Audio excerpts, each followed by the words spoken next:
Shalom, selamat pagi. Tuhan Yesus baik, selalu mencurahkan kasih-Nya untuk kita dan kasih-Nya selalu baru untuk kehidupan kita. Kita terus sedang belajar bagaimana kita perlu dipersiapkan menjadi jemaat, menjadi umat yang tangguh, generasi yang tangguh, jemaat yang tangguh, jemaat yang kuat, yang hebat, yang tahan banting, tidak bisa lahir dengan begitu saja, tapi melewati proses air mata, penderitaan, dan mereka bertahan tentunya. Karena itu hari ini kita terus sedang belajar bagaimana kita sering mendengar ada jawaban, apa sih tujuan hidup kamu? Banyak orang-orang Kristen, mereka menjawab, ya tujuan hidup saya harus memuliakan Tuhan.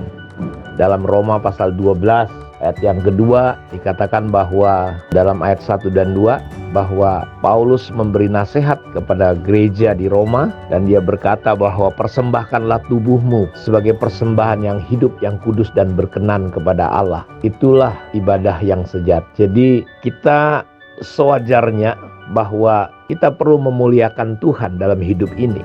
Jadi sangat penting kita menetapkan hidup kita, tujuan hidup kita. Karena tidak setiap tujuan hidup kita akan diberkati Tuhan. Jadi bagaimana caranya kita mengenali, membedakan tujuan-tujuan hidup kita ini. Apakah memuliakan Tuhan, membesarkan Tuhan, meninggikan Tuhan. Alkitab berkata bahwa Tuhan menemukan satu pribadi bernama Daud, orang yang berkenan kepadanya, orang yang bisa memuliakan Tuhan.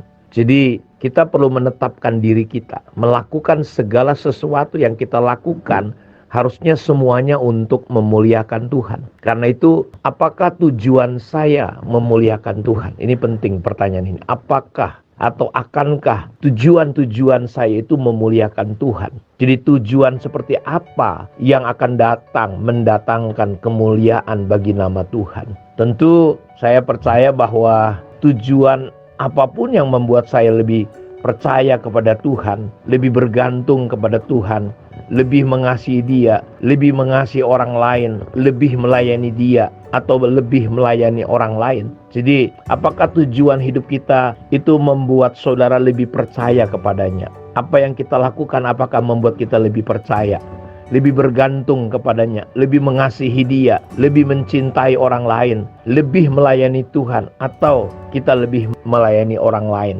Jadi, jika ingin hidup kita membawa kemuliaan bagi Tuhan, buatlah goal-goal, target-target yang membantu kita menjadi versi yang terbaik dari diri kita untuk kemuliaan Tuhan, bukan untuk dibanding-bandingkan. Kemarin saya sharing sama anak-anak muda, dunia sedang mengalami kerusakan dengan yang namanya narkoba, free sex, dengan yang namanya LGBT. Banyak hal yang merusak dunia ini. Ya, karena dunia akan seperti pada zaman Nuh. Bagaimana apa yang terjadi di zaman Nuh, orang semata-mata hati dan pikirannya hanya melakukan kejahatan.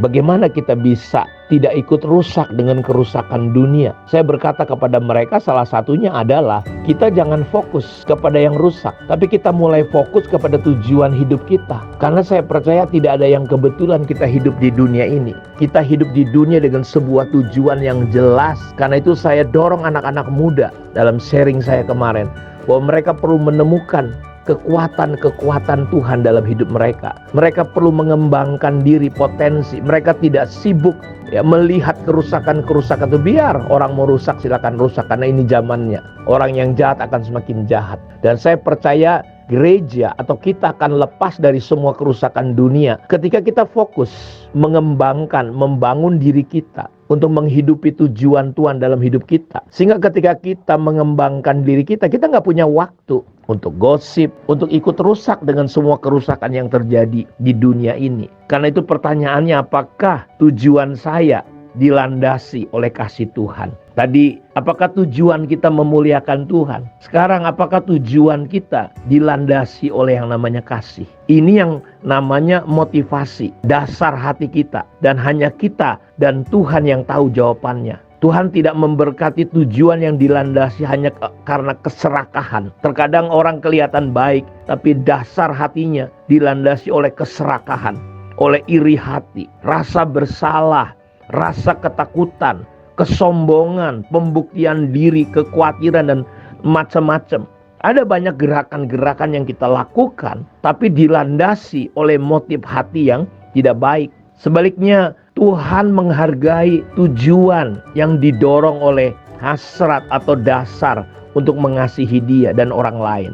Hidup ini adalah tentang bagaimana kita belajar mengasihi Tuhan dengan mengasihi sesama kita. Karena itu menetapkan tujuan tanpa adanya kasih, dasarnya Korintus berkata semuanya kosong, semuanya hampa. Tidak ada gunanya walaupun kita punya iman, punya pengorbanan. Tapi kalau dasarnya bukan kasih, itu akan menyebabkan semuanya hampa, kosong. Karena itu Anda dan saya perlu menetapkan tujuan hidup kita dengan kasih.